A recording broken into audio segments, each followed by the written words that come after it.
আসসালামু আলাইকুম গাইজ। আমার মতো এরকম জামাই কার কার আছে আমি জানি না। সে দুপুরবেলা যা রান্না করছে সেগুলো দিয়ে রাত্রেবেলা খাবে না। সে বলতেছে যে রাত্রেবেলা খাবে চিকেন আর পরোটা। তো কি করে, সে আমার চিকেন আর পরোটা দিয়ে গেছে, বলছে দোকান বন্ধ করে এসে খাবে। তো আমি এখানে রান্না করতেছি। চিকেনটা আমি অনেকক্ষণ ম্যারিনেট করে রাখছিলাম নরমালের মধ্যে, ম্যারিনেট করে এখন আমি গ্যাসের চুলা অন করে দিছি। অন করে দেওয়ার পর এখন আমি মাংসটা রান্না করবো। এই যে মাংসটা কষানো শেষ, কোনো পানি দেওয়া হয়নি গাইজ, পানি ছাড়াই অনেকক্ষণ কষানো হয়েছে। কষানোর পর এখন আমি এটার মধ্যে ব্যবহার করবো হচ্ছে গরম পানি। ওই দেখেন আমি পাশের চুলার মধ্যে গরম পানি, এখন হচ্ছে গরম পানি। এই যে এখন আমি গরম পানি ঢেলে দেবো, ঢেলে দেবো ফুটন্ত গরম পানি গাইস।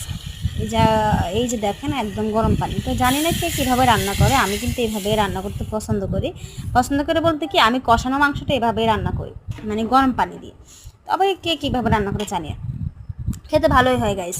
তো যাই হোক, এখন হচ্ছে এই যে দেখেন আমি এখন একটু নেড়ে ছেড়ে নিয়েছি, পাতিলার মধ্যে লেগে আছে কিনা যায় ওই কারণে।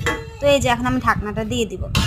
ঢাকনা দিয়ে দেওয়ার পরে আমি এটা ঝোলটা কমানোর জন্য রেখে দিব। তো এখন ঝোল কমানো শেষ, আমার রান্নাও প্রায় শেষ। তো দেখতেই পারতেছেন কালারটা জাস্ট ওয়াও হয়েছে। তো এই যে রান্না পর্ব আমার শেষ, এরপর হচ্ছে খাওয়ার পর্ব শুরু। ওই যে দেখেন সে পাতিলের মধ্যে নিয়ে নিছে গাইস, সে আর প্লেট নেয় নাই, তাড়াহুড়া করে খেতে নিছে, তার খিদা লাগছে। তো এই যে দেখেন সালাদ হয়েছে, পরোটা খেতে ভালোই লাগছে আলহামদুলিল্লাহ।